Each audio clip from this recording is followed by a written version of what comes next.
சிவாய நம. திருச்சிற்றம்பலம். பிட்டா பிறை சூடி பெருமானே அருளாலா எட்டான் மரவாடே நினைக்கின்றேன் மனதுன்னை வைட்டாய் பெனை தென்பால் பெனை நல்லூர் அருதுறையுள் அட்டா உனக்காலாயினை அல்லேன் எனலாமே. திருச்சிற்றம்பலம். அனைவருக்கும் வணக்கம்.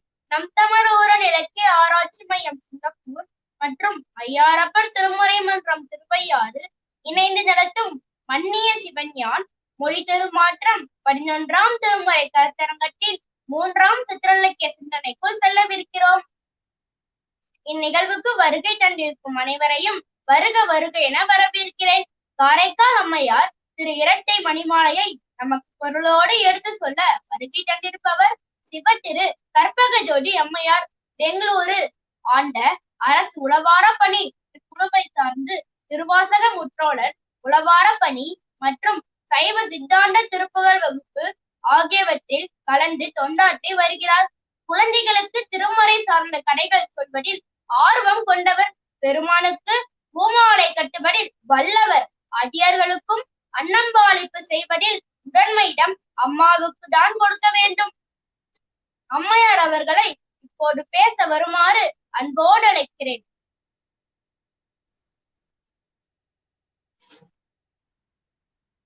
சிவாய நம. திருச்சிற்றம்பலம். தென்னாடுடைய சிவனே போற்றி, எந்நாட்டவர்க்கும் இறைவா போற்றி, அண்ணாமலையம் அண்ணா போற்றி, கண்ணார் அமுதக் கடலே போற்றி, ஆரூர் அமர்ந்த அரசே போற்றி, சீரார் திருவையாரா போற்றி, காவாய் கனகத்திரளே போற்றி, கைலை மலையானே போற்றி போற்றி. திருச்சிற்றம்பலம். இரவாத இன்ப அன்பு வேண்டி பின் வேண்டுகின்றார், பிறவாமை வேண்டும் மீண்டும் பிறப்புண்டேல் உன்னை என்றும் அறவாமை வேண்டும் இன்னும் வேண்டும் நான் மகிழ்ந்து பாடி அறவா நீ ஆடும் போது உன் அடியின் கீழ் இருக்க என்றார். திருச்சிற்றம்பலம். மன்னிய சிவஞான் மொழி தருமாற்றம் 11ஆம் திருமுறை கருத்தரங்கம். இந்த கருத்தரங்கத்தில் இந்த அரிய வாய்ப்பினை நல்கிய சிவத்திரு நல்ல சிவம் ஐயாவிற்கும் அவ்வை சிவ லாவண்யா அம்மா அவர்களுக்கும் முதற்கண் என்னுடைய வணக்கத்தை தெரிவித்துக் கொண்டு, இந்த 11ஆம் திருமுறையை எடுத்த ஆள வந்துள்ள அனைத்து அடியார்களையும் வணங்கி இதை காணும் அடியார்களுக்கும் வணக்கத்தை தெரிவித்துக் கொண்டு இன்றைய சிந்தனையை தொடங்குகிறேன்.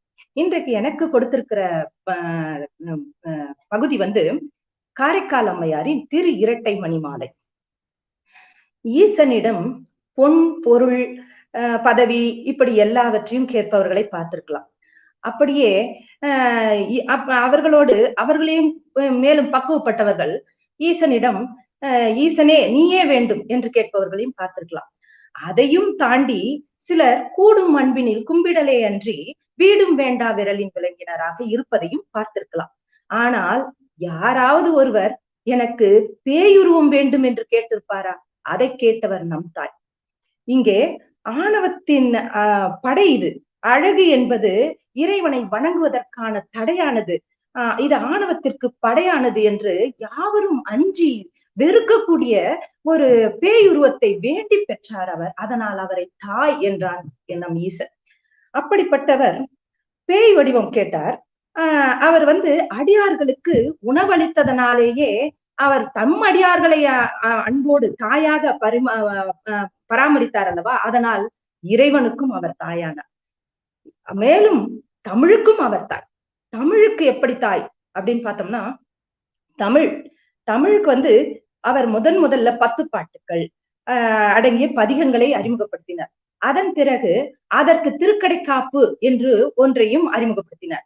அதற்கு பிறகு பார்த்தோம்னா ஒரு அந்தாதி, இரட்டை மணிமாலை, இப்படி அவர் செய்த புதுமைகள் அத்தனை இதற்கெல்லாம் அவரே தாயாக இருக்கிறார். அது மட்டுமல்ல, இசை நுட்பங்களையும் இசை கருவிகளின் கருவிகளையும் அதை பதிகத்திலேயே முழங்க வைத்தவர். அதனால் அவர் அனைத்திற்கும் அவர் தாயாக இருக்கிறார். அப்படிப்பட்டவரைத்தான் நம் சேக்கிழார் பெருமானும் மடுத்த புனல் வேணியினார் அம்மை என மதுர மொழி கொடுத்து அருள பெற்றாரை புலவிய தாண்டவத்தில் அவர் எடுத்தருளும் சேவடிக்கு என்றும் இருக்கின்றாரை அடுத்த பெருஞ்சீர் பரவல் ஆறளவாயினதம்மா என்று சொல்கிறார். என்னால் எப்படி சொல்ல முடியும் உன்னை, என்னால எப்படி சொல்றது நான் உன்னுடைய புகழை என்று கேட்கிறார் நம் சேக்கிழார் பெருமான். அடுத்து இரட்டை மணி மாலை. இந்த இரட்டை மணி மாலை என்பது பாத்தீங்கன்னா 2 வகையான மணிகளால் கோர்க்கப்படுவது இரட்டை மணி மாலை. 2 நிறங்களில் ஒரு நிறத்திலேயே மாலை கோர்த்து போடுவது ஒரு வகை. அதை 2 நிறத்தில் 2 அழகான மலர்களை கொண்டு இணைத்து கட்டி போடும் போது இன்னும் அழகாக இருக்கும் அதை பார்க்கும் பொழுது.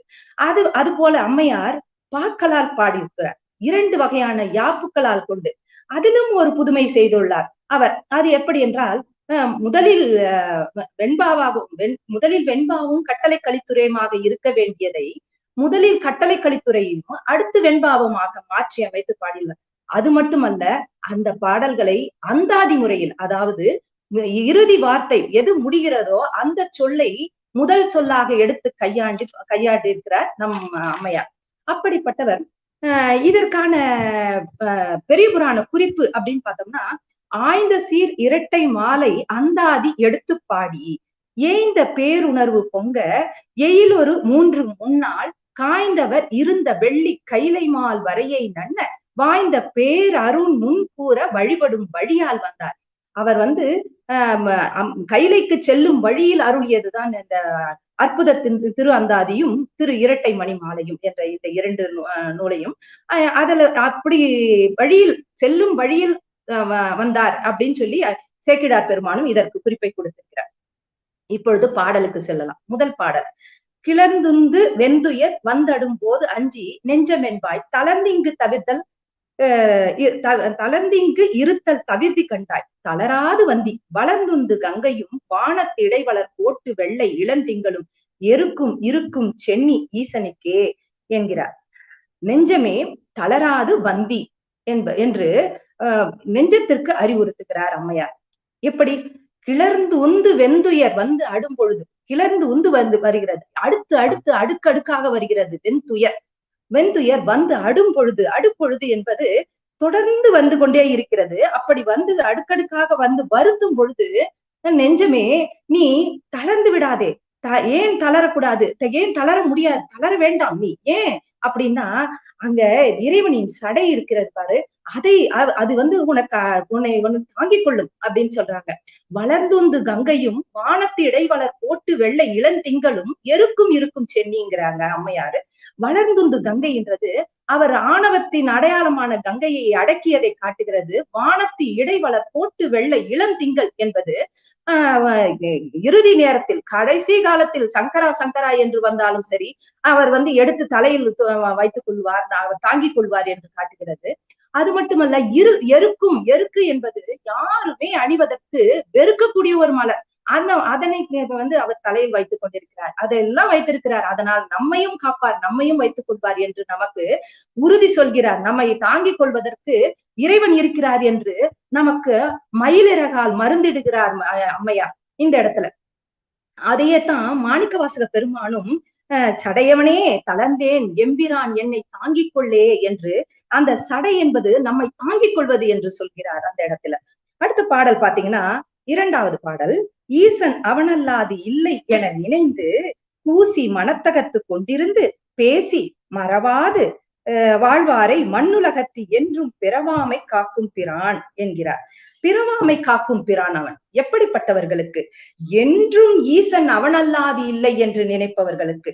என்றும் ஈசன் அவனல்லாது இல்லை என நினைத்து என்றும் அவன் புகழை பேசி நம்முடைய சிறுமைகளை நினைத்து கூசி, அது கூசுதல் என்பது அதுதான். என்றும் அவன் சிறுமையை அவன் பெருமையையும் நம் சிறுமையையும் நினைத்து பேசுதல். மனத்து கொண்டிருந்து, என்றும் மனத்து கொண்டிருந்து என்றும் பேசி, என்றென்றும் பேச வேண்டும், அவன் புகழை பேச வேண்டும். என்றும் மனத்தகத்து கொண்டிருந்து என்பது மனத்துக்கண் மாசிலன் ஆதல் அனைத்தரன் ஆகுல நீரபெற என்பது. ஆனா மனத்துக்கண் மாசிலன் ஆக வேண்டும் என்றால் மனது தூய்மையாக இருக்க வேண்டும். மனது தூய்மையாக இருக்க வேண்டும் என்பது நமது மனதில் யாரை வைத்திருக்கிறோம், எந்தெந்த சிந்தனையை வைத்திருக்கிறோம் என்பதை பொறுத்துதான். அப்போ இறைவனை நம் மனதில் வைத்து நம்ம தொழ ஆரம்பித்தோம்னா அப்போ நம்ம மனம் எத்தனை மாசில்லாத மனமாக இருக்கும் இல்லவா?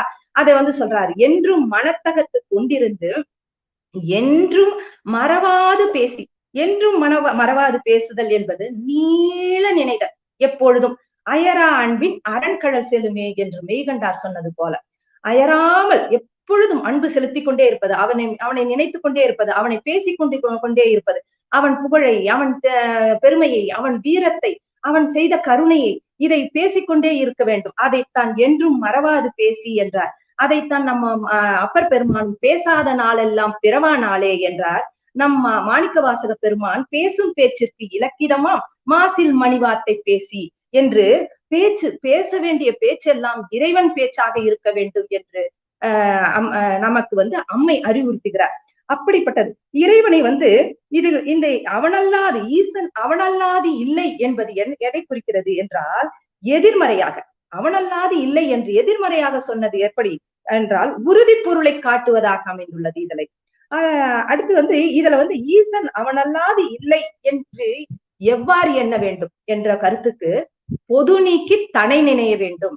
பொது நீக்கி தனை நினைதல் என்பது ஒருவன் என்னும் ஒருவன் காண்க என்ற எண்ணம், அவன் ஒருவனே தலைவன் என்ற எண்ணம், அவனல்லாது வேறொன்று இல்லை என்ற எண்ணம், ஒன்றும் நீ அல்லை அன்றி ஒன்று இல்லை என்ற எண்ணம். இந்த எண்ணம் தான் ஈசன் அவனல்லாது இல்லை என நினைக்க வைக்கும். அந்த எண்ணம் அதை நினைந்து அவனுடைய பெருமையும் நம்முடைய சிறுமையும் நினைத்து பூசி மனத்தகத்து கொண்டிருந்து பேசி மறவாது வாழ்வாரை அவன் மண்ணுலகத்து என்றும் பிறவாமை காக்கும் பிறன், அவன் என்றென்றும் நம்மளை பிறவாம காக்கக்கூடிய பெருமான் அவன் என்று 2வது பாடலில் சொல்கிறார். 3வது பாடல் பாத்தீங்கன்னா பன்னால் பரவி தொழுவார் பிரான் என்று தன்னை பன்னால் பரவி தொழுவார் இடர்கண்டி இரான். பன்னால் பரவி தொழுபவர்களின் இடர்கண்டு இருக்க மாட்டானான் அவன் என நிற்கின்ற ஈசன் கண்டு, அப்படி இருக்கக்கூடிய ஈசனை பாருங்கள் என்கிறார். இன வண்டு கிண்டி பொறா நின்ற கொன்றை பொதும்பர் கிடந்து பொம்மென் துறைவாய் அரா நின்றிருக்கும் சடை செம்பொன் நீள்முடி அந்தணனே. பொதும்பர் என்பது சோலையை குறிக்கும். இறைவனின் சடை, அந்த சடை நீள் முடி எப்படி இருக்கிறதா ஒரு சோலையை போல இருக்கா. அது கூட எப்படி இருக்கு, கொன்றை மலர் நிறைந்த சோலையை போல இருக்கா. அந்த சோலையில அங்க ஒரு சோலை இருக்கிற இடத்துல நீர் நிறைந்திருக்கும் இல்லையா, அந்த நீருக்கு அம்மை சொல்கிறார்கள் அந்த நீருக்கு கங்கை இருக்கிறதா. பொம்மின் துறைவாய், பொம் என்பது இங்க ஒளி குறிப்பு, பொம்மின் துறைவாய் துறை இருக்கிறது, அங்க கங்கை கரையின் துறை இருக்கிறது. அரா நின்று இறைக்கும் சடை இருக்கிறது என்று, சடையில் இருப்பது அரா பாம்பு இருக்கிறது, இறைத்து கொண்டிருக்கும் பாம்பு இருக்கிறது என்று சொல்றார். இந்த துறைவாய் என்று துறைவாய் என்பதை துறைவாய் என்றும் எடுத்துக்கொள்ளலாம். அடுத்து உறைவாய் அரா என்று பார்த்தோம்னா அது பாம்பின் நச்சு பையினை உடைய பாம்பு இருக்கிறதுல, அந்த பாம்பு அந்த சடையில் இருக்கிறது, அந்த சோலையில் இருக்கிறது என்ற பொருளில் எடுத்துக்கொள்ளலாம். அரா நின்று இறைக்கும் சடை செம்பொன் நீள்முடி அந்தணனே. அந்தணன் என்பவன் அழகிய தட்பமுடையவன் என்று பொருள். அதாவது அழகிய கருணையாளன், அழகிய கருணையை வடிவமாக கொண்டவன் அவன் என்று பொருள். அந்தணன் என்போர் அறவோர் மற்றெவ்வுயிர்க்கும் செந்தன்மை பூண்டொழுகலான் என்பது திருக்குறள். அதுலயும் அந்தணருக்கான குறிப்பு கொடுத்துள்ளார்.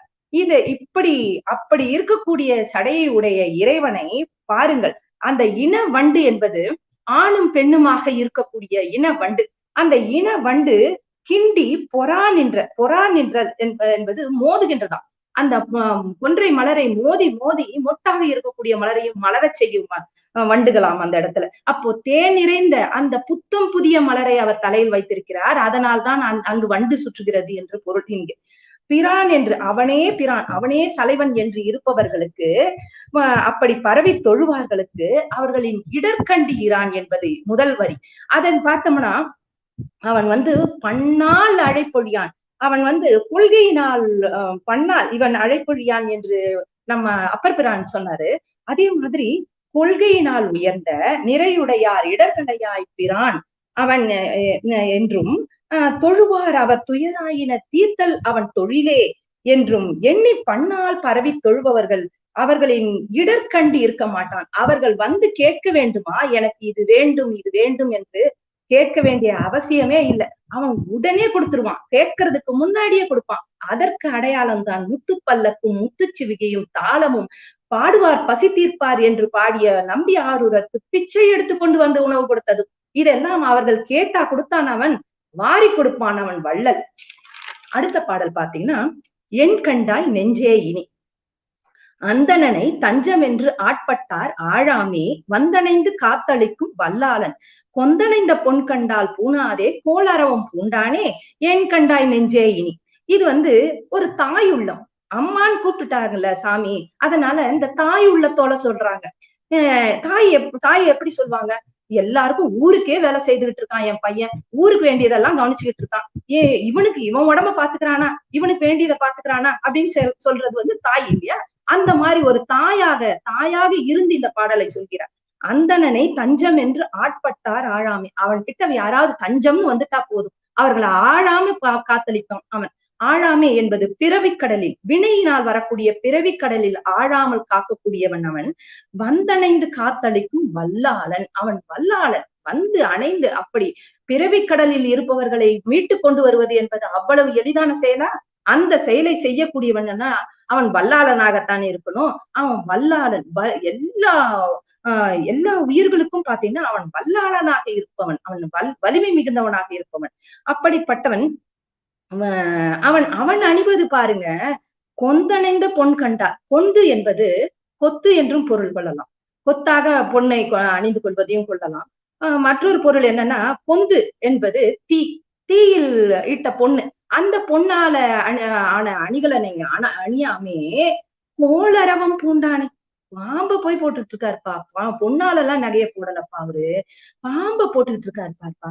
என் கண்டாய் நெஞ்சே இனி. இத பார்த்தும் நீ பொண்ணு பொருள்னு போறியா அப்படின்னு நம்மளை பார்த்து கேக்குறாங்க அம்மையார். என் கண்டாய் நெஞ்சே இனி, அவனை பாருப்பா, இந்த உலகத்து பற்றையெல்லாம் எப்ப விட போற நீ அப்படின்னு நம்மளை பார்த்து கேட்கும்படி இந்த பாடலை அமைத்துள்ளார் அம்மையார். அடுத்த பாடல் பார்த்தீங்கன்னா, என் செய்தி இனி வார்சடையினில் கங்கை என்பாலை அங்கத்தி இருந்த கனிவாய் மலை மங்கை காணில் என் செய்தி கையிற் சிலையால் முனிவார் திரிபுரம் மூன்றும் வெந்தன்று செந்தியின் மூழ்க தனிவார் கனை ஒன்றினால் மிக கோத்த எம் சங்கரனே. இனி வார்சடையினில், வார்சடை என்பது நீண்ட சடை. அந்த நீண்ட சடையினில் இந்த இனி வார்சடையினில் கங்கை என்பாலை வைத்திருக்கிறார். இறைவன் கிட்ட அம்மை கேள்வி கேட்கிறாங்க. உன்னை நான் பல விதத்துல பார்த்திருக்கேன் சாமி, நீ வீரனா இருந்திருக்க, கருணையாளனா இருக்க, எப்படி எப்படியோ பார்த்திருக்கேன், என்னென்னவோ பண்ணி பார்த்திருக்கேன், எதையோ படிச்சு கேள்விப்பட்டிருக்கேன் உன்னை பத்தி. ஆனா நீ நாணி மட்டும் நான் பார்த்ததே இல்லை, அது எப்படி அப்படின்னு கேக்குறாங்க. நாணி உனக்கு நான்றதுக்கு வாய்ப்பு வந்தா நீ என்ன பண்ணுவ? இந்த உமையம்மை இருக்காங்கல்ல, அவங்க உன்னோட பாகமா இருக்காங்க. அவங்களே இந்த தலையில இருக்காங்கல்ல, நீ மறைச்சு வச்சிருக்கிய அந்த அம்மா, கங்கை அம்மா, அவங்கள பாத்துட்டாங்கன்னா நீ என்ன செய்வ? கோவப்பட மாட்டாங்களா அவங்க மேல? அப்ப நீ அவங்க கிட்ட நாண மாட்டியா அப்படின்னு கேக்குறாங்க. ஆனா அதோட உண்மையை அதை கேள்வியா கேட்டு நமக்கே பதிலையும் அடுத்த பாடல்ல அடுத்த வரியிலேயே கொடுத்துருக்காங்க. கையில் சிலையால் முனிவார் திரிபுரம் மூன்றும் வெந்தன்று செந்தியின் மூழ்க. அதாவது முப்புறமாவது மும்மல காரியம் இல்லையா, அந்த முப்புறமாவது மும்மல காரியத்தை வெந்து போகுமாறு செந்தீயில மூழ்க செய்தவர். அது தனிவார்கனை, அதாவது ஒப்பற்ற பாம்பாகிய ஒரு அந்த நாணினை பாம்பை நானாக கட்டி அதுல செய்திருக்கிறாரு அப்படின்னு சொல்லிட்டு, இதெல்லாம் வைத்துக்கிட்டு நீ எப்படி இதெல்லாம் வைத்து, அதாவது பூட்டிய நிலையிலேயே இருக்கக்கூடிய நான் அதை உபயோகப்படுத்தல. அவர் சிரித்தாதான் போதும், அதுலயே முப்புறமும் எரிஞ்சிருச்சு. அத சொல்றாங்க. அந்த கனிவாய்ன்றது கனி போன்ற வாய் அந்த அம்மைக்கு அதை சொல்றாங்க. இது எப்படின்னா நிந்தா ஸ்துதியாக, வேற்றுப்பொருள் வைப்பணியாக செய்திருக்கிறாரு அம்மையாரு. இந்த இந்த கங்கை நீ அவள் கோபப்படவும் மாட்டாள், நீ நாண வேண்டியதும் இல்லை என்பதுதான் இதற்கான பொருள். எப்படின்னா, நீ முப்புறத்தை எரித்ததும் அறத்திற்காக, நீ செய்வது அத்தனையும் கருணையின் காரணமாக, கருணையே வடிவமானவன் நீ. அதனால அந்த கருணைக்கு முன்னாடி மத்ததெல்லாம் என்ன இருக்க போகுது? நீ அந்த கங்கையை வைத்ததும் கருணைக்காக தான் அப்படின்னு அது குறிப்பால சொல்றாங்க. அதே மாணிக்க வாசகர் எப்படி சொல்லியிருக்காரு பாருங்க. சலமுகத்தால் அவன் சடையில் பாய்ந்தலே மலைமகளை ஒரு பாகம் வைத்தலுமே மற்றொருத்தி சலமுகத்தால் அவன் சடையில் பாய்ந்தலே தரணியெல்லாம் பிளமுகத்தே, அதாவது பாதாளத்துல போய் விழுமா, பாதாளத்தே புகப்பாய்ந்து பெருங்கேளாம் சாழலோ. அதனாலதான் அவர் கங்கையை வைத்திருக்கிறார் அப்படிங்கிறது அம்மைக்கு தெரியாதா என்ன? அம்மை ஏன் இவர்கிட்ட கோச்சுக்க போறாங்களா என்ன? கோவமே படமாட்டாங்க எப்பொழுதுமே. இத இது நம்ம காரைக்கால் அம்மையாருக்கும் இந்த தெரியாதா என்ன? நிச்சயமா தெரிஞ்சிருக்கும். தெரிஞ்சு நம்ம எல்லாம் யோசிக்கணும் இல்லையா? அதுக்காக இந்த மாதிரி ஒரு கேள்வி கேட்டுருக்காங்க. அடுத்தது ஓவாது நெஞ்சே உரை. இது 6வது பாடல்.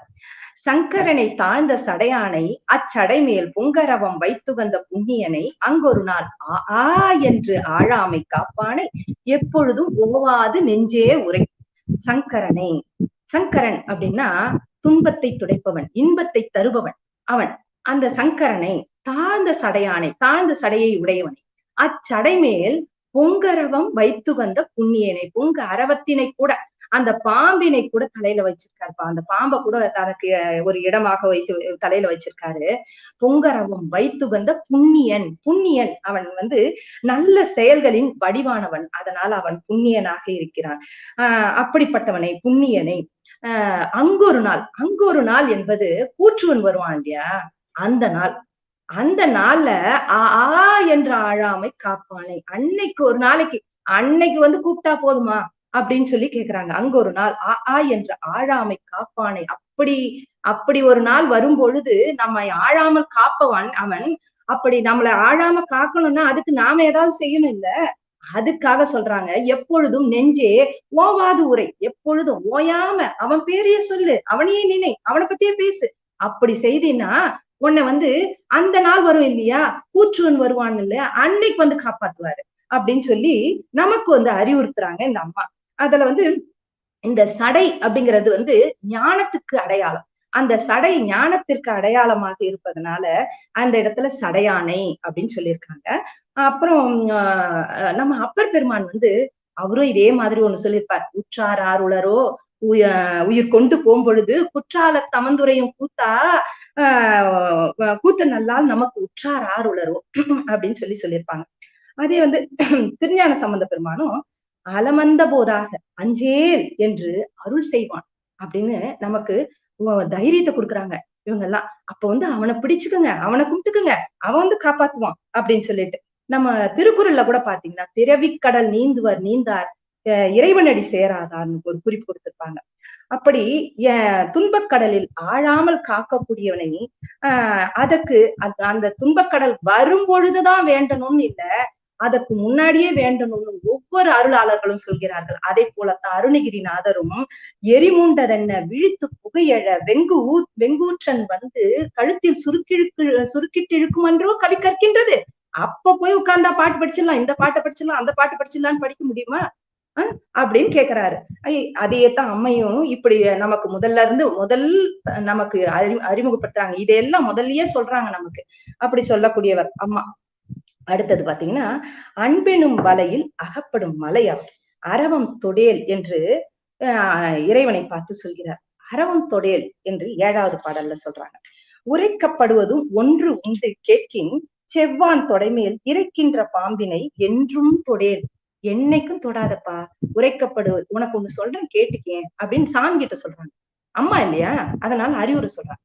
உரைக்கப்படுவதும் ஒன்று உண்டு கேட்கின் செவ்வான் தொடைமேல் இறைக்கின்ற பாம்பினை என்றும் தொடையல். இழிந்தோட்ட தெங்கும் திரைக்கின்ற கங்கையும் தேன் நின்ற கொன்றையும் செஞ்சடை மேல் விரைக்கின்ற வன்னியும் சென்னி தலை வைத்த வேதியனே அப்படின்னு சொல்றாங்க. அதாவது உனக்கு ஒண்ணு சொல்றேன் கேட்டுக்கோ, செவ்வான் தொடை, அதனால செவ்வானம் போல இருக்கக்கூடிய சடை தொகுதி. அந்த சடை தொகுதியில இறைக்கின்றன பாம்பினை வைத்துக் கொள்ளாதேப்பா. அந்த நீ கங்கையை வைத்திருக்க, ஆனா அதை மறைத்து வைத்திருக்க. இழிந்தோட்டத்தை திரைக்கின்ற கங்கையும் தேன் நின்ற கொன்றையும், அடியார்கள் கொடுத்த கொன்றையை வைத்திருக்க. செஞ்சடை மேல் விரைக்கின்ற வன்னியை வைத்திருக்க, மனம் மிகுந்த வன்னியை வைத்திருக்கிற. அதோட சேர்ந்து இந்த பாம்பு இருக்குல்ல, இது அடியார்களுக்கு துன்பம் செய்யக்கூடியது. அந்த அடியார்களுக்கு துன்பம் செய்யக்கூடிய அந்த பாம்பினை நீ வைத்துக் கொள்ளாதேப்பா அப்படின்னு சொல்ல. அது அடியார்களுக்கு துன்பம் செய்யக்கூடிய வினைதான் பாம்பாக இருக்குது, அதை வைத்துக்காத அப்படின்னு சொல்றாரு. இதுக்கு ஒரு குறிப்பு. அது என்னன்னா, இந்த வினைங்கிற இந்த பாம்புங்கிறது வினை. அந்த வினை என்ன பண்ணுதான், குறைமதியுடைய சந்திரன், அது உயிர். அந்த குறைமதியுடைய சந்திரனை இது முழுதா வளரட்டும், முழுசா ஆகட்டும், இதை முழுங்கிடலாம் அப்படின்னு சொல்லிட்டு காத்துக்கிட்டு இருக்கான். அது பக்கத்திலேயே இந்த கங்கை என்ன பண்ணுதான், இந்த சந்திரன் கிட்ட வரட்டும், மூழ்க வச்சிடலாம், நல்லா மூழ்க வச்சிடலாம் அப்படின்னு சொல்லிட்டு அது காத்துக்கிட்டு இருக்கான். இப்படி கங்கையும் இந்த பாம்பும் இதெல்லாம் இருக்கு இல்லையா, இந்த சந்திரன் அது ஏற்கனவே குறைமதி வேற, அது என்ன பண்ணும் பாவம் அப்படின்னு சொல்லிட்டு, வேணா சாமி வச்சுக்காதீங்க அப்படின்னு சொல்றாங்க அம்மா. அதனால அதுவும் இல்லாம நம்ம நம்பி ஆரூரும் பாம்பு வேண்டாம் பிராணிரே அப்படின்னு சொன்னாரு இல்லையா, அது மாதிரி அவங்க எல்லாம் இவங்க அம்மையை வழிபற்றி தானே சொல்லியிருப்பாங்க எல்லாரும். அதனால அடுத்தது இந்த பாடல்ல இறுதி வார்த்தை சொல்லு என்னன்னு பாத்தீங்கன்னா, வேதியன் என்பது வேதித்தலால் வேதியன். அதாவது கீழ்மையான இந்த உயிர்களை மேல மேல மேல நிலைக்கு கொண்டு அவனுடைய திருவடி கொடுக்குறான் இல்லையா, அந்த நிலைக்கு கூட்டு வரான் இல்லையா, நம்மள கையை பிடிச்சு கூட்டிட்டு வரான் இல்ல, அதனால அவன் வேதியன் ஆகிறான். அடுத்த பாடல் 8வது பாடல். கில்லேன் அம்மா வேதியனை வேத பொருளானை, வேதத்துக்கு ஆதியனை, ஆதிரை நன்னாளானை, சோதிப்பான் வல்லேன வாய்ப்புக்கு மாலவனும் மாட்டாது கில்லேனமா என்றான் கீழ் அப்படின்னு சொல்லிட்டு. இது அண்ணாமலைக்குரிய பாடல். எப்படி அப்படின்னு பார்த்தோம்னா, அம்மை அண்ணாமலைக்காக பாடியிருக்காங்க இந்த பாட்டை. அடிமுடி தேடிய வரலாறு இதேதான் நம்ம திருஞான சம்பந்த பெருமானும் அண்ணாமலைக்காக ஒவ்வொரு பதிகத்திலையும் அவர் எந்த ஊர் பதிகம் பாடினாலும் அந்த ஊர் பதிகத்துல அண்ணாமலையை கொண்டு வந்துருவார். அப்படி கொண்டு வந்ததுதான் இந்த வல்லேனம் வாய்ப்புக்கு, சோதிப்பான் என வல்லேனம் வாய்ப்புக்கு. வல்லேனம் அப்படிங்கிறது வலிமை மிக்க பன்றி. கில்லேன் அப்படின்னா முடியல, ஆற்றல் இல்ல, என்னால முடியல அப்படின்னு சொல்றது. கில்லேன் அத இதை எப்படி சொல்லணும்னா, சோதித்தற்கு மாலவனும் வல்லேனமாய் கீழ்ப்புக்கு மாட்டாது அப்படின்னு சொல்லணும். அப்படி கூட்டி சொல்லணும். மாட்டாது கில்லேன் அம்மா. கில்லேன் அம்மா என்பது அம்மா என்று வந்தது, இடை குறைந்து வந்திருக்கிறது. அடுத்தது இந்த வேதியன், இவன் உயிர்களின் மலத்தை நீக்குவதால் அவன் வேதியன் ஆகிறான். வேத பொருளாக இருப்பவன், அவன் வேதத்திற்கு பொருளாக இருக்கிறான், அவனே பொருள். அதத்தான் மாணிக்கவாசக பெருமானும் திருவாசகத்துக்கு என்ன பொருள் அப்படின்னு கேட்டவங்கள இவனே பொருள் அப்படின்னு சொல்லிட்டு நேரா போய் சாமி கிட்ட போய் சேர்த்துட்டார். அதனால வேதத்துக்கு பொருளானி, வேதத்துக்கு ஆதியனை, அவன் தான் ஆதியன், அவன் தான் முதல், அவனுக்கு வேதத்துக்கு அனைத்துமாக இருப்பவன், அதனால அவன் வேதத்துக்கு ஆதியனாக இருப்பான். ஆதிரை நன்னாளானை, ஆதிரை நாளு கூறியவன் அவன். அப்படிப்பட்டவனை சோதிப்பான் என, சோதிப்பான் வல்லேன வாய்ப்புக்கு, சோதிப்பான் என வல்லேனமாக தேடிக்கொண்டு போனார் இல்லையா மாலவன், அவரால் முடியல அப்படின்னு சொன்னார்ல, அந்த வேதியன், அந்த வேத பொருளான், அந்த வேதத்துக்கு ஆதியன், அவனை வணங்கு என்று சொல்கிறார் அம்மையார். அதைத்தான் மாணிக்கவாசக பெருமானும் ஈரடியாலே மூங்குல கலந்து நாள் திசை முனிவரும் ஐம்புலன் மலர போற்றிசை கதிர்முடி திருநெடுமால் அன்று அடி முடி அறியும் ஆதரவு அதனில் கடுமுரண் ஏனம் ஆகி முன் கலந்து ஏழ்தளம் உருவ இடந்து பின் எய்த்து ஊழி முதல்வ சேசைய என்று சொல்லியிருக்கிறார். இதையே தான் அவரும் சொல்லியிருக்கார். அப்படியே இதன் பொருள் என்னன்னு பார்த்தோம்னா, பசு பாச ஞானத்திற்கு அப்பாற்பட்டவன் இறைவன் அப்படின்றதுதான் இந்த பாடலோட பொருள். அடுத்த பாடல் 9வது பாடல். தாழாது இறைஞ்சி பணிந்து பன்னாலும் தலைநின்மையே, கீழாயின துன்ப வெள்ள கடல் தள்ளி உள்ளூர போய் வீழாது இருந்து இன்பம் வேண்டும் என்பீர் விரவார் புறங்கள் பாழாயிட கண்டன் என் தோழன் பைம்போர் கழலே, தாழாது இறைஞ்சி பணிந்து பன்னாலும் தலைநின்மையே அப்படின்னு சொல்றாங்க. கீழாயின என்பது இழிந்த துன்ப வெள்ளக்கடல். அது ரொம்ப கடல் ரொம்ப பெருசு. அந்த பெரிய கடல்ல நம்மள தள்ளக்கூடியது எது அப்படின்னு பார்த்தோம்னா வினைகள். நம்மளோட வினைகள். அதுல வினைகள் தான் தள்ளுது உள்ள, நம்ம கடல்ல விழுந்துட்டோம் அப்படின்னா அத 5 எழுத்து எதையாவது சொல்லி நம்ம மேல வந்துடலாம் அப்படின்னு பார்த்தா, அத நம்மளோட விருப்பு வெறுப்பு அப்படிங்கிறது இருக்கு இல்ல, அது என்ன பண்ணோம், இன்னும் உள்ள போட்டு போட்டு நம்மள அழுத்தி விட்டுட்டோம். அப்படிப்பட்ட கீழாயின துன்ப வெள்ள கடல் தள்ளி உள்ள போய் அழுத்துதான் நம்மளோட விருப்பும் வெறுப்பும்.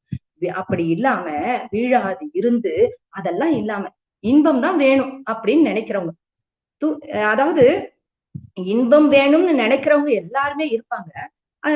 அதாவது துன்பம் வந்துடுமோ, துன்பப்படுறவங்கன்னு பாத்தீங்கன்னா அவங்க 2 வகையில இருப்பாங்க. ஒண்ணு துன்பம் வந்துடுமோன்னு கவலைப்படுவாங்க. அப்புறம் வந்த துன்பத்துக்காக கவலைப்படுவாங்க. இப்படி 2 வகையில இருப்பாங்க. இது செய்தா துன்பம் வந்துரும், அது செய்தா துன்பம் வந்துரும்னு பயந்துகிட்டே துன்பத்துக்காக பயப்படக்கூடியவங்க. இப்படி எல்லாம் இருக்கக்கூடிய மக்களுக்கு நடுவுல இன்பம் வேணும்னு யாராவது நினைச்சீங்கன்னா, அவங்க வாங்களேன், உங்களுக்கு நான் ஒரு யோசனை சொல்றேன் வாங்களேன் அப்படின்னு அம்மா கூப்பிடுறாங்க. விரவார் புறங்கள் பாழாயிட கண்டவன், அவன் முப்புறங்களை எரித்தவன், அவன் பாழாயிட கண்டவன், பார்த்தான், பார்த்த மாத்திரத்திலேயே முப்புறம் எரிந்தது. அதை சொல்றார். பாழாயிட கண்டவன் கண்டன். கண்டன் என்பது நீலகண்டத்தை குறிப்பது. அவன் நீலகண்டம், அவன் கருணையின் அடையாளம். அவனது உயிர்களுக்காக, உயிர்கள் பிழைக்கணும் அப்படிங்கிறதுக்காக அவன் நீலகண்டனானான். நஞ்சினை உண்டு, அதை காட்டுகிறது. அடுத்தது என் தோழன், அவன் 8 திசைகளுக்கும் தலைவன். 8 திசை, எந்த திசை மேல கீழே எந்த பக்கம் பாத்தீங்கன்னாலும் அவன் தான் தலைவன், அவன் தான் அரசன். அப்படி இருக்க நாம வேற எங்கேயாவது போய் ஏன் சேரணும் அப்படின்றதுக்காக இந்த குறிப்பை கொடுத்திருக்காங்க அம்மையார். அப்படிப்பட்டவனின் பைம்போர் கடலே தாழாது, தாழாது என்பது தாமதியாது, தாழாது இறைஞ்சி, இறைஞ்சி என்பது அவனை அவன் திருவடியில் தலை தாழ்த்தி, பணிந்து, பணிந்து என்பது வீழ்ந்து வணங்கு என்பது. பண்ணாலும் அப்படின்னா, நேத்திக்கு நான் கோயிலுக்கு போயிட்டு வந்தேன், இன்னைக்கு கோயிலுக்கு போகலான்னு இருக்கேன், நாளைக்கு போக முடியுமோ தெரியாது அப்படின்னு சொல்லக்கூடாது. எல்லா நாளும் கோயிலுக்கு போகணும், எல்லா நாளும் பார்க்கணும். அதனால பண்ணாலும் அப்படிங்கிறது எல்லா நாளும் அப்படின்னு குறிப்பா சொல்றாங்க அம்மையார். பண்ணாலும் என்பது எல்லா நாளுக்கும் போய் வணங்கணும் அப்படின்னு. அந்த தலைவின் வினை அப்படின்னா உறுதியாக இருங்கள், உறுதியாக நில்லுங்க, அப்படியே நில்லுங்க, மாத்தாதீங்க அப்படின்னு சொல்லி, அப்படி இருந்தீங்கன்னா அவன் திருவடி உங்களை கொண்டு வந்து சேர்த்துரும் மேல. அந்த துன்ப வெள்ள கடல்ல இருந்து நம்மளை மீட்டு கொண்டு வந்துரும் அந்த அப்படின்னு சொல்லி நமக்கு அறிவுறுத்துகிறார் நம்மளோட அம்மா. அடுத்தது இதுலயே பாருங்க, பணிதல் செய்தல். பணிதல்ன்றது செயலை குறிக்கக்கூடியது. அப்புறம் இறைஞ்சுதல் அப்படின்னா வாக்கினை குறிக்கக்கூடியது. தலை நிற்றல் அப்படின்னா சிந்தனை, சிந்தனை நிந்தன காக்கி நாயினேன் தன் கண்ணினை பாத போது காக்கினாரு மாணிக்கவாசல் பெருமான். அதனால மனம் மொழி மெய்யினால் அவனை வணங்கி இந்த இன்ப வெள்ளத்தில் நாம நீந்தணும், அந்த துன்ப வெள்ளக்கடல்ல இருந்து மீண்டு வரணும் அப்படின்னு நமக்கு அறிவுறுத்துறாங்க நம்ம அம்மா. அடுத்தது தலையாயின உணர்ந்தோர் காண்பர். இது 10வது பாடல். தலையாய 5னையும் சாதித்து தாழ்ந்து தலையாயின உணர்ந்தோர் காண்பர். தலையாய அண்டத்தான் ஆதிரையான் ஆளாலம் உண்டிருண்ட கண்டத்தான் செம்போர் கடல். தலையாய 5னையும் சாதித்து தாழ்ந்து, தலையாய அதாவது முதன்மையான 5 எழுத்தையும், 5 என்பது திருவைந்தெழுத்து, இதை சாதித்து சாதித்து சாதித்து சொல்லிக்கிட்டே வந்தோம்னா அந்த சாதனமாகிய சிவஞானத்தை தரக்கூடிய 5 எழுத்து, இந்த 5 எழுத்தை சாதிக்கும் முறையினையும், அந்த சாதிக்கும் போது வரக்கூடிய இடையூறுகளையும், அதனை நீக்கும் உபாயங்களையும் நாம குரு அருளாலும் திருவருளாலும் உணர்ந்தோம்னா அப்ப காணலாம், காண்பர் அப்படின்னு சொல்றாங்க. தலையாயின உணர்ந்தோர் காண்பர், பார்ப்பாங்க அவங்க. தலையாய அண்டத்தான் ஆதிரையான், அவன் தலையாய அண்டத்தான், அவன் அண்டத்துக்கெல்லாம் அண்டமான தலையாய அண்டமான சிவலோகத்தில் இருப்பவன். அவனுடைய கடலை காண்பர், அவன் செம்போர் கடலை காண்பர். செம்போர் கடல் என்பது செம்மையான பொலிவான கடல், அந்த செம்போர் கடலை காண்பர் என்கிறார் அம்மை. அப்படி காண்பவர், அது கடல் அப்படின்னு பார்த்தோம்னா அது சிவானந்தத்தை தரக்கூடியது. கரம் குவிவார் உள்மகிழும் கோன் கடல்கள் வெல்க, சிரம் குவிவார் ஓங்குவிக்கும் சீரோன் கடல் வெல்க என்பது சிவபுராணம். அதுல பாத்தீங்கன்னா கரம் குவிதல் என்பதும் சிரம் குவிதல் என்பது நம்முடைய மனதை ஒருமித்து நினைக்க வேண்டும் இறைவனை. அப்படி நினைத்தோமானால் நமக்கு செம்போர் கடலை காண முடியும் அப்படிங்கறதுதான் இந்த இடத்துல குறிப்பு. அதற்கு நமக்கு நமக்கு அதற்காக நமக்கு வருவக்கூடியவர் யாருன்னா சேரமான் பெருமான் நாயனார். அவர் மனதால எப்பொழுதும் தொழுதார். அவரை எப்பொழுதும் இறைவனை ஒருமித்த சிந்தனையோடு தொழுதார். அப்படி தொழுததுனாலதான் அவருக்கு செம்பொற்கடலின் ஓசை கேட்டதை கண்டார். அவர் செம்பொற்கடலை கண்டார். அதை இந்த இடத்துல நினைவுபடுத்த வேண்டியிருக்கு. அடுத்தது தாழ்ந்து அப்படிங்கிறது இந்த இடத்துல தலையாய நூல்களை ஓதி உணர்ந்து அவனுடைய திருவடியை எப்பொழுதும் எண்ணிக்கொண்டிருக்க வேண்டும். அப்ப தலையாய ஐந்தனையும் சாதிக்க வேண்டும். தாழ்ந்து தலையாயின உணர்ந்தோர் காண்பர், அப்படிப்பட்டவர்கள் காண்பார்கள், இறைவனின் திருவடியை காண்பார்கள் அப்படின்னு சொல்லி நமக்கு சொல்றாங்க அம்மை.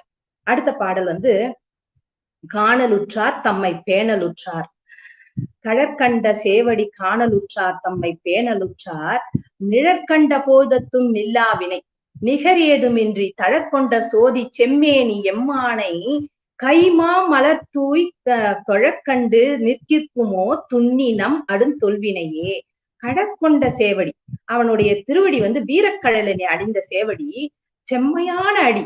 அதனை காணலுற்றவர்கள், அதை பார்த்தவர்கள் அவர்களை பேணலுற்றார், தம்மை பேணலுற்றவர்கள், அவர்களை பேணுவர்கள். அவர்களுக்கு அவர்களின் நிழல் கண்டாலே போதுமா. நிழற்கண்ட போதத்தும் நம்பினை நில்லா வினை அப்படின்னு சொல்றாங்க. அதுக்கு நிகர் ஏதுமின்றி தழற்கொண்ட சோதி, அவனுக்கு படியில்லா பரம்பரன் அவன். அதனால அவன் நிகர் ஏதும் இல்லாதவன். அவன் தழற்கொண்ட சோதி, அவன் செம்மேனியான், அவன் எம்மானை, அப்படிப்பட்டவனை கைமா மலர் தூவி தூவி தொழக்கண்டு நிற்கிற்குமோ துண்ணி என்பது நெருங்கி நிற்குமோ, நம்மளோட தோல்வினை கூட நிக்காது அப்படின்னு சொல்லி அம்மா சொல்றாங்க. இதுக்கு ஒரு சிறு கதை என்னன்னா, பசியோட ஒரு அரவம் இருக்கு. அது நல்ல கோடை காலம், நல்ல பகற்பொழுது. அந்த நேரத்துல அந்த பாம்பு அது பசியோட உணவை தேடிக்கிட்டு போயிட்டே இருக்கு. ரொம்ப தூரத்துல ஒரு எலி அதோட உணவை சாப்பிட்டுட்டு இருக்கத பாக்குது. ஆஹா, இன்னைக்கு கிடைச்சது நமக்கு உணவு அப்படின்னு சொல்லிட்டு பாம்பு எலி கிட்ட போகுது. கிட்ட போயிட்டே இருக்கும் பொழுது திடீரென்று ஒரு உணர்வு, ஆஹா, நம்ம மேல ஏதோ நிழல் படுதே. என்ன நிழல் அது? பருந்தோட நிழல். அவ்வளவுதான். அடுத்த நொடி பாம்பு எந்த பக்கம் எந்த பொந்துன்னு தெரியாம ஓடி ஒளிஞ்சிருச்சான். அது மாதிரி அதுக்கு உணவா தேவைப்படும். தான் உயிரை காப்பாற்றிக் கொள்ள வேண்டும் என்ற எண்ணம் தானே முதல்ல வரும். அப்படி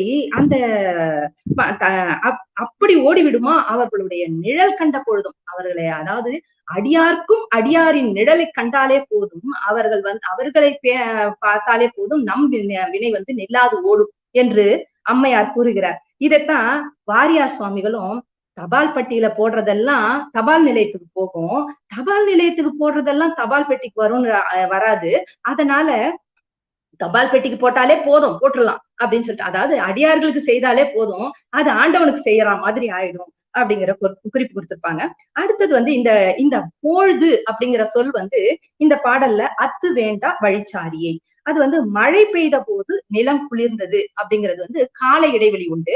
அதாவது மழை பெய்த பிறகு நிலம் குளிர்ந்தது என்று கொள்ள வேண்டும். அதே ஒளி வந்த பொழுது அப்படின்னு பார்த்தோம்னா, ஒளி வந்த பொழுது இருள் நீங்கியது அப்படின்னா, ஒளிக்கும் இருளுக்கும் ஒன்றே இடம். அதனால ஒளி வர்ற பொழுதே இருள் நீங்கிடும். அதனால கால இடைவெளி கிடையாது. அதனால இந்த நிழல் கண்ட பொழுது அப்படின்ற போது உடன் நிகழ்வு வினை உடனடியாகவே போய்விடும் அப்படிங்கிறது இந்த இடத்துல குறிப்பாக கொடுத்திருக்காங்க அம்மா. அடுத்தது நெஞ்சே நினை, 12வது பாடல். இது கடை தீபகமாக அமைக்கப்பட்டுள்ள பாடல். தொல்லை வினை சூழாமுன் தாழாமே ஒல்லை வணங்கி உமை என்னும் மெல்லியலோர் கூற்றானை கூற்றுருவோம் காய்ந்தானை வாய்ந்திழந்து நீற்றானை நெஞ்சே நினை. நெஞ்சே நினை, தொல்லை வினை சூழாமுன் நெஞ்சே நினை. சூழ்ந்தா என்ன ஆகும்? இறைவனை நினைக்க முடியாம போயிடும். அதனால நெஞ்சே நினை, தாழாமே நெஞ்சே நினை. அப்படி பார்த்தோம்னா தாழாமை, அதாவது பருவம், அந்த காலம் கடத்தாமல் பருவம், இளமை பருவத்திலேயே இறைவனை நினை அப்படின்றது. அடுத்தது நெஞ்சே நினை, ஒல்லை நெஞ்சே நினை, அவனை விரைவாக நெஞ்சே நினை. அதாவது உண்டு உடுத்தி உறங்கி பொழுதுபோக்கி புறக்கணிக்காமல் இறைவனை நினை, நெஞ்சே நினை, நெஞ்சே நினை என்று இறைவனை வேண்டுமாறு நெஞ்சுக்கு சொல்கிறார் அம்மையார். வணங்கி அவனை நெஞ்சே வணங்கி நினை அவனை. அடுத்தது உமை என்னும் மெல்லியலோர் கூற்றானை. ஏன்னா அவன் திருவுருளை கூறா வச்சிருக்கான், தன்னுடைய பாகமும் வச்சிருக்கான். அதனால அவனை நினை, திருவுருள் உனக்கு கிடைக்கும் என்று. அடுத்தது கூற்றுருவம் காய்ந்தானை நெஞ்சே நினை. கூற்றுருவம் காய்ந்தானை, அவன் வந்து காலனை அழித்தவன், அவன் காலகாலன். அதனால அவனை நெஞ்சே நினை, நீ இறப்பிலிருந்து தப்பிக்கலாம். அதனால பிறப்பு இறப்புன்ற சுழற்சியில இருந்து தப்பிக்கலாம். அதனால கூற்றுருவும் காய்ந்தானை நெஞ்சே நினை, வாய்ந்திலங்கு நீற்றானை. நீரு திருநீரு என்பது திருநீரு என்பது வந்து நம்ம வந்து நம் மலங்களிலிருந்து நீங்கியவன் அப்படிங்கிறதுக்கான அடையாளம். இறைவன் வந்து இயல்பாகவே மலங்களிலிருந்து நீங்கியவன் என்பதற்கான அடையாளம் அது. அந்த நீற்றானை, அந்த நீற்றினை உடையவனை, நீற்றினை அணிந்திருப்பவனை, இயல்பாகவே பாசங்களிலிருந்து விடுபட்டவன் என்பதற்காக அடையாளமாக இருப்பது அந்த நீற்றானை நெஞ்சே நினை என்று சொல்கிறார். இதுல தாழாமே ஒல்லை என்பது ஒரு பொருட் பன்மொழி மிகுதி குறித்து வந்திருக்கிறது. அடுத்தது வந்து இந்த பாடலுக்கான குறிப்பு எப்படின்னா, நெஞ்சமே காலம் தாழ்த்தாது மனத்தால் நினைந்து விரைந்து தலையால் வணங்கு என்று அம்மையார் நம்மை அறிவுறுத்துகிறார், நெஞ்சத்திற்கு அறிவுறுத்துகிறார். அடுத்த பாடல் 13வது பாடல். நினையாது ஒழுதி கண்டாய் நெஞ்சமே இங்கோர் தஞ்சமென்று மனையாளையும் மக்கள் தம்மையும் தேறி ஓர் 6 புக்கு நனையா சடைமுடி நம்பன் நம் தாதை நொந்தாத செந்தி அணையான் அமரர் பிரான் அண்டவானன் அடித்தளமே. நினையாது ஒழுதி கண்டாய், இது வந்து நினையாது ஒழுதியோ அப்படின்னு ஓகாரத்துல சொல்றாங்க. நினையாது ஒழுதி கண்டாய் நெஞ்சமே இங்கோர் தஞ்சம் என்று. இங்கோர் தஞ்சம் என்று என்பதை சிங்க நோக்காக முன்னும் பின்னுமாக அமைத்து சிந்திக்கலாம். இதை மனையாளையும் மக்கள் தம்மையும் வந்து நீ தஞ்சம் என்று நினைத்திருக்கிறாயா? நெஞ்சமே இங்கோர் தஞ்சம் என்று மனையாளையும் மக்களையும் நினைத்திருக்கிறாயா? நீ இறைவனை நினையாது ஒழுதியா அப்படின்னு சொல்லிட்டு கேக்குறாங்க. தேரி என்பது தெளிவாயாக, கொஞ்சமாவது யோசி. தேரி ஓர் 6 புக்கு பாரு, அவன் தலையில ஒரு 6 முழுமையாக புகுந்திருக்கு, ஒரு கங்கை ஆற்றினை. ஆனா அந்த ஆற்றினை புகுந்த பிறகும் அவன் தலைமுடி, அவன் சடைமுடி நனையா சடைமுடியாக இருக்கிறது. அப்ப அவன் எவ்வளவு பேராற்றல் உடையவன், அவனை நினை அப்படின்னு சொல்லுது. அவனை தஞ்சம் என்று நினை. அப்படி மனையாளையும் மக்களையும் இந்த உற்றாரையும் உறவினரையும் தஞ்சம்னு நினைக்காத அப்படின்னு அம்மையார் நமக்கு சொல்றாங்க, அறிவுரை சொல்றாங்க. அடுத்தது வந்து இந்த நம்பன்னா அவன் எல்லாராலையும் விரும்பப்படக்கூடியவன் அப்படின்ற பொருள். அடுத்தது நம் தாதை அவன் நம்முடைய தந்தை. எப்படி? உடலை கொடுப்பதனால அவன் நமக்கு தாயாக இருக்கிறான், உயிருக்கு உறுதியாக இருப்பதனால் அவன் நமக்கு தந்தையாக இருக்கிறான் என்று சொல்கிறார் அம்மையார். நம் தாதை நொந்தாத செந்தி, அதாவது அழியாத செந்தியினை கையில் வைத்திருக்கிறான். ஆணையான் அமரர் திறான், அவன் அமரர்களுக்கு தலைவன். எப்பவுமே நமக்கு தலைவன் சொல்றதை விட இந்த வெளிநாட்டுல எல்லாம் இருக்கு பாரு அப்படின்னு ஒரு வார்த்தை சொல்லி விட்டோம்னா, வெளிநாட்டுல அப்படின்னு சொன்னோம்னாலே அது ஒரு நமக்கு வந்து மக்களுக்கு வந்து ஒரு ஆர்வம் அதிகமாயிடும். அது மாதிரி அமரர்களுக்கு எல்லாம் அவன் தலைவன் அப்படின்னு சொன்னா போதும், நம்ம மக்கள் வந்து ஒரு நிமிடம் கேட்க ஆரம்பிச்சிருவாங்க. அமரர் பிரான் அண்டவாணன், அவன் அண்டத்திற்கெல்லாம் தலைவனாக இருப்பவன் அண்டவாணன். அடித்தளமே, அவனுடைய அடித்தளத்தை நினையாது ஒழுதி கண்டாய் அப்படின்னு சொல்லி கேக்குறாங்க அம்மையாரு. அடுத்த பாடல் பாத்தீங்கன்னா, நீ முறித்த வாரியன். இது கைலைக்குரிய பாடல். கைலையை ராவணன் தூக்கினான்ல, அந்த கதையை சொல்லக்கூடியது. இதுல வேற அம்மை வந்து ஒரு கேள்வி வேற கேட்கிறாங்க. என்னன்னா, அடித்தளத்தின் அன்றரக்கன் 5 தோளும் முடித்தளமும் நீ முறித்தவாறேன். எனக்கு ஒரு சந்தேக சாமி, நீ வந்து எப்பொழுதுமே உன்னோட திருவடி இருக்குல்ல, அந்த திருவடி எப்பவும் அருள் தானே செய்யும், கருணை தானே கொடுக்கும். அது எப்படி முறித்தது? ஒருத்தனோட தோலையும் ஒருத்தனுடைய முடித்தளத்தையும் எப்படி முறித்தது அப்படின்னு கேக்குறாங்க. அடித்தளத்தின் அன்றரக்கன் 5 தோளும் முடித்தளமும் நீ முறித்தவாறேன். முடித்தளத்தின் ஆராடி, அந்த முடித்தளத்துல ஆராடி நீ கங்கை ஆற்றினை வைத்திருப்பவன், அனலாடி ஆறாத அனலை வைத்திருப்பவன், அவ்வனலின் நீராடி திருநீற்றினை மேனியெல்லாம் பூசிக்கொண்டிருப்பவன், நெய்யாடி நீ நெய்யினை திருமஞ்சனமாக ஆட்டிக்கொள்பவன், அப்படிப்பட்டவன் நீ அப்படின்னு சொல்லி சொல்றாங்க. அதுல வந்து ஆராடி பாய்ந்து வரக்கூடிய கங்கையை அவன் பொறுத்து கொண்டதை காட்டுகிறது. அனலாடி என்பது நித்திய சங்காரத்தையும், அடுத்தது அனலின் நீராடி என்பது மகா சங்காரத்தையும், நெய்யாடி என்பது புனருற்பவம், அதாவது மீண்டும் தோற்றுவித்தலை, அதையும் காட்டுமாறு அமைக்கப்பட்டுள்ளது இந்த பாடல். அடுத்தது இது வந்து இதற்கு பொருளாக நாம எடுத்துக்கொள்ள வேண்டியது எதுன்னா, தன்முனைப்போடு நான் எடுப்பேன் அப்படின்னு எடுத்தோம்னா நம்மால முடியாது, அவன் செய்வான் அப்படின்னு நினைச்சோம்னா அவன் நிச்சயமா நல்லா செய்து கொடுப்பான். அதைத்தான் ஈசனை அடைவதற்கும் திருவடி இன்பத்தை அடைவதற்கும் தடையாக இருப்பது தன்முனைப்பு என்பதை நமக்கு பாடமாக சொல்கிறார் இந்த பாடலில் அம்மை. அடுத்த பாடல் 15வது பாடல். நீ நின்று தானவர் மாமதில் மூன்றும் நிறந்துடனே தீ நின்று வேவ சிலை தொட்டவாறேன் அப்படின்னு கேக்குறாங்க. இதுவும் கேள்விதான். அம்மை சாமி கிட்ட கேக்குறாங்க. நீ அன்னைக்கு நின்று தானவர், அதாவது அரக்கர்கள், அந்த அரக்கர்களை முப்புரவாதிகள், அந்த மும்மலமாவது முப்புறமாவது மும்மல காரியம் என்று இருக்கு இல்ல, அந்த மும்மலத்தினை மாமதில் மூன்றையும் ஒரே நேரத்துல ஒருங்கே நிறந்துடனே தீ நின்று வேவ, தீல நின்று வேவுமாறு சிலை தொட்டவாறேன், எப்படி சிலை தொட்ட அப்படின்னு கேக்குறாங்க. அதுக்கு அடுத்த பகுதி பாருங்க. திறங்கு வல்வாய். திறங்குனா சுருங்கிய, வல்வாய் அப்படின்னா பிணம் தின்னக்கூடிய வாயை உடைய பேய். பேய் இவர் நீ ஆடிக்கிட்டு இருக்க, அது கூட காட்டுல ஆடிக்கிட்டு இருக்க, பெருங்காடு அரங்கா, காட்டுல அத அரங்கமா வைத்து ஆடுகிறாய். அதுல பேய் பாடுது. நீ ஆடினா ஒருத்தவங்க பாடணும் இல்ல, அதுக்கு பேய் பாடுது. அதுக்கு நீ அந்த பாட்டை கேட்ட உடனே பெயர்ந்து நட்டம் படுகிறாய். பெயர்ந்து நட்டம் போய் நின்று பூதம் தொழ, அப்படி நீ பெயர்ந்து நட்டம் செய்வதை பூதம் தொழுகிறது. பூதம் தொழ செய்யும் மொய்க்கழர். மொய்க்கழர்னா வன்மையான திருவடியை உடையவன் அவன். அந்த திருவடி, அந்த மொய்க்கழர் புண்ணியன் அவன். புண்ணியன், அதாவது புண்ணியத்தின் வடிவான சிவன். அப்படி அத சொல்றாங்க. நீ அங்க ஆடிக்கிட்டு இருக்கும் பொழுது இங்க எப்படி இதை செய்த, இதையும் எப்படி செய்த அப்படின்னு சொல்லி அம்மையார் கேள்வி கேட்குமாறு, நயமாக கேள்வி கேட்குமாறு அமைத்துள்ளார் இந்த பாடலை. இதுல பாத்தீங்கன்னா பேய் நின்று போய் நின்று என்பது ஆசு எதுகை என்ற ஒரு வகையான எதுகை. அதை இங்க அம்மையார் கையாண்டிருக்கிறாங்க. அடுத்தது, ஈசனை கோயில்ல போய் வணங்குறவங்க பாத்தீங்கன்னா மனிதர்களும் தேவர்கள். அதுவே ஈசனை காட்டுல வணங்குறவங்க இதுலயே தெரியுது, பேயும் பூதமும். அப்போ சரி, ஈசனை கோயிலுக்கு போய் வணங்க மாட்டேன் அப்படின்னு சொன்னா, இங்க வேணா நீ வரமாட்டேன்னு சொல்லலாம், அங்க வரமாட்டேன்னு சொல்லவே முடியாது, நிச்சயமா வருவ நீ அப்படின்னு சொல்லிட்டுதான் அங்க ஆடிக்கிட்டு இருக்காராம் அவரு. அதனால அவங்க எல்லாம் பேயா அங்க பாப்பாங்க அது அவரை. அடுத்த பாடல் பாருங்க. புண்ணியங்கள் செய்தனவும் பொய் நெறிகட் சாராமே எண்ணியோர் ஐந்தும் இசைந்தனவால் திண்ணிய கைமாவின் ஈருருவை மூவுருவும் கோர்த்துகந்த அம்மானுக்கு ஆட்பட்ட அன்பு. அவனுடைய அம்மானுக்கு ஆட்பட்ட அன்பின் விளைவு என்னன்னு பார்த்தோம்னா, புண்ணியங்கள் செய்தனவும் பொய் நெறிகட் சாராமே எண்ணியோர் ஐந்தும். எண்ணியோர் ஐந்து என்பது 5 எழுத்து. 5 எழுத்து மந்திரத்தை சொல்லி சொல்லி சொல்லி என்னை பொய் நெறிகட் சாராமே காத்தது எல்லாமே. அம்மையார் அவர்களுடைய அனுபவத்தை சொல்றாங்க இந்த பாட்டுல. பொய் நெறிகட் சாராமே, புறநெறி சாராம, புற சமயத்துல சாராம காத்தது, புண்ணியங்கள் செய்தது, அடியார்களுக்கு உணவிட்டது. அப்படி இதெல்லாம் என்ன எண்ணியோர் ஐந்தும் இசைந்தனவால், இதெல்லாம் சேர்ந்ததுனால திண்ணிய கைமாவின் ஈருருவை மூவுருவும். திண்ணிய கைமா, கைமா அப்படிங்கிறது மா அப்படின்னா விலங்கு, கைமா அப்படின்னா கையை உடைய விலங்கு. கையை உடைய விலங்கு எது அப்படின்னு பார்த்தோம்னா யானை.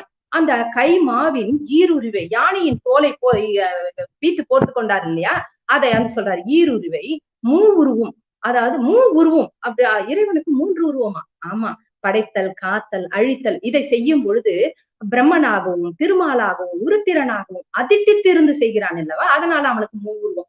அது மட்டும் இல்ல, அவன் ஒரு பாகத்தை அம்மைக்கு கொடுத்தாரு, ஒரு பாகத்தை திருமாலுக்கு கொடுத்தாரு. அப்படி பார்த்தா இறைவன், திருமால், அம்மை அப்படின்னு பார்த்தா 3 உருவம். இந்த 3 உருவமும் போர்த்து எல்லாரும் வேற எதையாவது போர்த்துக்கிட்டா சந்தோஷப்படுவாங்க. யானையின் தோல் விடம், அந்த விடத்தினை, அந்த விடம் நிறைந்தது, அந்த அந்த வாசமே போதுமா விடமா, அந்த விடத்தினை போர்த்து உகந்தானா இறைவன். அப்படிப்பட்டவன், நமக்காக இதையெல்லாம் செய்யக்கூடிய இறைவன், ஆணவத்தின் அடையாளமான யானையின் தோலை அவன் போர்த்து உகந்தவன். அந்த அம்மானுக்கு, அந்த இறைவனுக்கு, அந்த அம்மானுக்கு ஆட்பட்ட அன்பு, புண்ணியங்கள் நம்ம இந்த நல் வழியில் செலுத்தியது என்று அம்மை நமக்கு சொல்லியிருக்கிறார் இந்த பாட்டுல. அடுத்த பாடல் பாத்தீங்கன்னா, அன்பால் அடைவது எவ்வாறு. அன்பால் அடைவது எவ்வாறு கொள் மேலதோர் ஆடரவும் தன்பால் ஒருவரை சார ஒட்டாது அதுவேயும் அன்றி முன்பாயின தலையோடுகள் போத்து அவை ஆத்து வெள்ளை என்பாயினவும் அணிந்த அங்கோர் ஏறுகள் ஏறுவதே. உன்னை அன்பால் அடைவது எவ்வாறுப்பா? உன் மேல ஆடரவம் போட்டிருக்க, அதுவும் இல்லாம உன் தலை மேல ஒரு ஆடரவம் இருக்கு. அதுக்கு மேல அது யாரையுமே சேர விட்டாது, உன்கிட்ட சேரவே விடாது. அது மட்டும் இல்லாம முன்பாயின பழைய தலையெல்லாம் போட்டிருக்க, அந்த தலை வட்ட வட்டமா தலை இருக்குதான், உருளையா, அது கோத்து போடுறதுக்கு வெள்ளை எலும்பு வேற சேர்த்து போட்டிருக்க, அதை போட்டிருக்க நீ. அது மட்டும் இல்ல, இந்த கொம்பு பெரிய கொம்பு இருக்கு, முரட்டு காலை அதை வேற வச்சிருக்க, உன்னை எப்படிப்பா அன்பால அடைவது அப்படின்னு இந்த பாட்டுல கேக்குறாங்க. அது வந்து அவன் அம்மை வந்து அப்படி கேட்டாலும் அம்மை வந்து சொல்வது இதுல குறிப்பு கொடுக்கக்கூடிய குறிப்பு என்னன்னு பாத்தீங்கன்னா, அறத்தையே விடையாக உடையவர் அவர். அதனால நம்ம வந்து அறவிடையில் ஏறக்கூடியவன் அவன், நமக்கு வந்து அவனை எளிதாக அன்பால் அடையலாம் என்பதே இதற்கான பொருளாக எடுத்துக்கலாம். அடுத்தது ஏறலால் ஏறு ஏறலால் ஏற மற்றில்லையே எம்பெருமான் ஆறெல்லாம் பாயும் அவிர்சடையார். ஏறலால் ஏற மற்றில்லையே, இதுவும் தாய் அன்போட சொல்லக்கூடியதுதான். அப்பா உனக்கு ஏறு இல்லாம வேற எதுவுமே இல்லையா எம்பெருமான், நீ என்னோட பெருமான், என் தலைவன். ஆறெல்லாம் பாயக்கூடிய, ஆறு எல்லாம் அப்படின்னா கங்கை ஆற்றின் நீர் முழுவதும் பாயக்கூடிய அவிர்சடை. அவிர்சடை என்பது ஒளிர்கின்ற சடை. அந்த ஒளிர்கின்ற சடையை உடையவன் நீ அவ்வளவு பெரியவன், நீ கங்கையெல்லாம் வச்சிருக்க. அப்புறமா வந்து வேறொரு படங்குளவு நாகம் உமிழ். வேறோர் அப்படின்றது உலகத்துல இருக்கிற பாம்பு இல்ல, இது வேற ஒரு பாம்பு அப்படிங்கறது காட்டுறதுக்காக வேறொரு பாம்பு அப்படின்னு சொல்றாங்க. அந்த பாம்பு உமிழ்ந்த நஞ்சினை பண்ட அமரர் சூழ்ந்த தடங்கடல் நஞ்சினை உண்டவன். நீ நஞ்சினை உண்ட, உனக்கு ஏறு இல்லாம வேற எதுவுமே இல்லையா அப்படின்னு கேக்குறாங்க. ஏறு அப்படிங்கிறது வந்து காளையோட இனமான பசுவின் பால், தயிர், நெய், கோமயம், கோச்சலம் இதெல்லாம் வந்து அவனுக்கு திருமஞ்சனமாக ஆட்டப்படுவது. அதுவும் இல்லாம அதுல இருந்து எடுக்கப்படக்கூடிய திருநீர் அவனுக்கு உகந்தது. திருநீற்றின் பெருமைக்கு திருஞான சம்பந்தரே நமக்கு சாட்சியாக நிற்கிறார். அடுத்தது மாணிக்கவாசகரும் கடகரியும் பரிமாவும் தேரு உகந்து ஏறாதே இடமும் உகந்து ஏறியவார் எனக்கரிய இயம்பேடின்னு சொல்லி சொன்னாங்க. அதெல்லாம் இந்த பாட்டுல வந்து அம்மையார் குறிப்பா கொடுத்திருக்காங்க. அடுத்தது 19வது பாடு. தமக்கென்றும் இன்பணி செய்திருப்பேமுக்கு தாம் ஒரு நாள் எமக்கென்று சொன்னால், எனக்கு நீ வந்து உனக்கு வந்து இன்பணி செய்துட்டு இருக்கிறேன், நான் வந்து எனக்கு ஏதாவது வேணும்னு கேட்டா நீ அருளுவியா, அருளுங்குலோ அப்படின்னு கேள்வி கேட்கிறாங்க. அருளுங்குலோ இணையாதும் இன்றி, உனக்கு வந்து ஒரு இணை ஒரு குடும்பத்தோட போறாங்கன்னா 2 மாட்டு வண்டி, ரெட்டை மாட்டு வண்டி கட்டி போவாங்க, பார்த்திருக்கேன். ஒரு மாட்டு வண்டியில அதுல ஒரு மாட்டு மேலேயே உட்கார்ந்துருக்கீங்க, 2 பேருமா வேற உட்கார்ந்துருக்கீங்க, அம்மையும் அப்பனுமா. இணையாதுமின்றி சுமக்கின்ற பிள்ளை வெள்ளேறு ஒப்பது ஒன்று. சரி, அம்மைக்காவது தனியா ஒரு மாடையாவது கொடுத்தியானா அதுவும் இல்ல. சுமக்கின்ற பிள்ளை வெள்ளேறு ஒப்பது ஒன்று தொண்டை கனிவாய், அந்த அழகிய கனிவாய் போன்ற அம்மை உமைக்கென்று தேடி பொறாது உடனே கொண்ட உத்தமரே அப்படின்னு சொல்றாங்க. நீ வந்து எப்படி உனக்கு வந்து அம்மைக்கும் கொடுக்கல, நீ அம்மைக்கு தனியாவும் கொடுக்கல, ரெட்டை மாட்டு வண்டியும் இல்ல, எப்படி எனக்கு அருள் புரிவார் அப்படின்னா நிச்சயமா அருள் புரிவார். ஏன்னா அவர் அம்மையை கூறாக கொண்டவர், அறத்தினை விடையாக கொண்டவர், அதனால் நிச்சயமாக அருள் புரிவார் என்பது இதன் பொருள். அடுத்த பாடல் பாத்தீங்கன்னா, திறமே கேள் நெஞ்சே உத்தமராய் வாழ்வார் உளந்தக்கால் உற்றார்கள் செத்தமரம் அடுக்கி தீயாமும் உத்தமனாய் நீளாழி நஞ்சுண்ட நெய்யாடி தன் திறமே கேளாழி நெஞ்சே கிளர்ந்து அப்படின்னு. உத்தமராய் வாழ்வார். உத்தமராய் இறைவனுக்கும் உயிர்களுக்கும் 2 வேறுபாடுகள் இருக்குங்க. உயிர்கள் வந்து எப்படின்னா உத்தமனாய் வாழ்வார்கள், இறைவன் வந்து உத்தமனாகவே இருப்பவன். அவன் உத்தமனாய் இருப்பவன். உயிர்கள் வந்து உத்தமனாய் வாழ்வார்கள். உயிர்களுக்கு இறப்பு உண்டு, அதைத்தான் வந்து உளந்தக்கால்னு சொல்றாங்க. உத்தமர் அப்படின்னா நற்பிறப்பு, நற்குடி, நல்ல பதவி, நல்ல செல்வம், நல்ல கல்வி இப்படி இருக்கக்கூடியவர்கள். அவர்களை அப்படிப்பட்டவர்கள் இறந்தாலும் உற்றார்கள் என்ன பண்ணுவாங்க, செத்த மரம் அடுக்கி. என்ன ஒரு நயம் பாருங்க, நாம செத்துட்டோம்னா நம்மளுக்கு அடுக்கக்கூடிய மரம் செத்த மரம், பட்டு போன மரத்தை செத்த மரம் அடுக்கி தீயாமுன். அதெல்லாம் நடக்கிறதுக்கு முன்னாடி உத்தமனாய் இருக்கக்கூடிய இறைவனை நீல ஆழி, அந்த நீல ஆழி நீண்ட ஆழியிலே அந்த நஞ்சினை உண்டவனை, நெய்யாடியாக இருக்கக்கூடியவனை, தன் திறமை, அவனுடைய திறனை, அவனுடைய பெருமையை, அவனுடைய அருமையை கேட்டுக்கொண்டே இரு அப்படின்னு சொல்லி நமக்கு உறுதி சொல்றாங்க. ஆழி கேட்டு மட்டும் போயிடாத, கேட்டுட்டு விட்டுட்டு போயிடுவ. அதனால அதுலயே ஆழி நெஞ்சே கிளர்ந்து என்பது மகிழ்ந்து, அதிலே மகிழ்ந்து, நெஞ்சமே மகிழ்ந்து அதிலேயே ஆழ்ந்து கிட அப்படின்னு சொல்லி நமக்கு அறிவுறுத்துகிறார் அம்மையார். இதோட திரண்ட கருத்துன்னு பாத்தீங்கன்னா, நெஞ்சத்துக்கு அறிவுறுத்துமாறும், அம்மையை வந்து ஈசனிடம் பேசுமாறும், ஈசனிடத்துல கேள்வி கேட்கிற மாதிரியும், நிந்தா ஸ்துதியாகவும், நிறைய சொற்பொரு பின்வரி அணியாகவும், இப்படி நிறைய இலக்கண குறிப்போடவும் நிறைய அமைச்சு இப்ப நம்ம அம்மையை பாடியிருக்காங்க. இந்த பாடல்லாம் பாத்தீங்கன்னா இதுல அவ்வளவு அருமையாக இருக்கு இந்த பாடல்.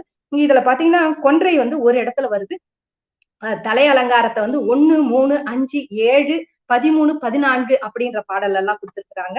அடுத்தது வீரச் செயல் திரிபுரம் எரித்ததுன்னு பாத்தீங்கன்னா 5வது பாடல்ல, 9வது பாடல்ல, 15வது பாடல்கள்ல திரிபுரம் எரித்த வரலாறு சொல்லியிருக்காங்க. வீரச் செயல் அதுல வந்து அதுலயே காலகாலனை காலகாலனாக இருப்பது பாத்தீங்கன்னா 12வது பாடல்லையும், யானை உரித்தது 16வது பாடல்லையும் குறிப்பு கொடுத்திருக்காங்க அம்மா.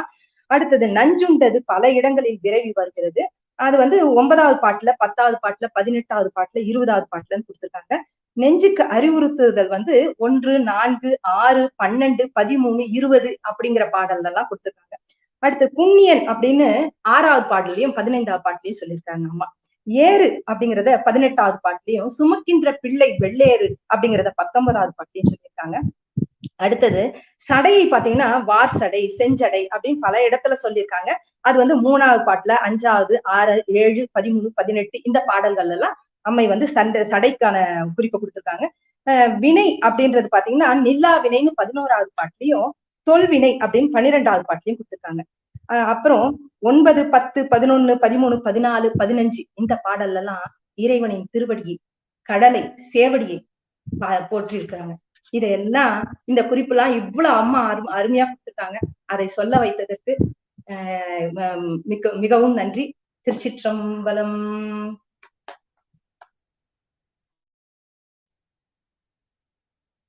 நன்றி அம்மா, அருமையான உரை. குழந்தைகளுக்கு கதை எப்படி சொல்வார்கள் என்பதை நமக்கு இப்போதே காட்டிவிட்டீர்கள். ஒரு குழந்தைக்கு சொல்வது போல இருந்தது.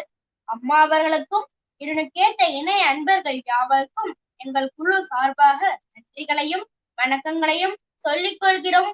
அடுத்த நிகழ்வான காரைக்கால் அம்மையார் அற்புத திருவெண்டாடு நிகழ்வை காண சாட்டில் கொடுக்கப்பட்டுள்ள இணைப்பில் இணையுமாறு கேட்டுக்கொண்டு விடைபெறுகிறேன். நன்றி, வணக்கம். என்னாருடைய சுனே போற்றி, என்ன தவறுக்கும் நிறைவா போற்றி. நன்றி, வணக்கம்.